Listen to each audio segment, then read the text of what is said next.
Hello everyone, welcome to Make Gaming Easy. Today in this video, I'm going to show you how to fix error occurred in Monopoly Go. So without any further ado, let's get started.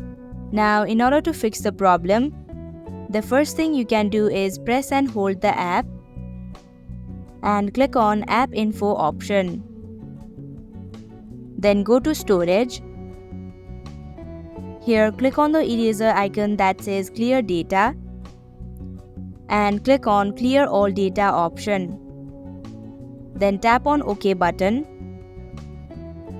And the next thing you can do is uninstall the app and reinstall it once again. So that is how you can fix error occurred in Monopoly Go. Thank you for watching Make Gaming Easy. I hope this video was helpful. If it was, hit the like button and comment down if you have any questions or feedback. Also, if you are new to our channel, subscribe and hit the bell icon so that you don't miss our upcoming videos.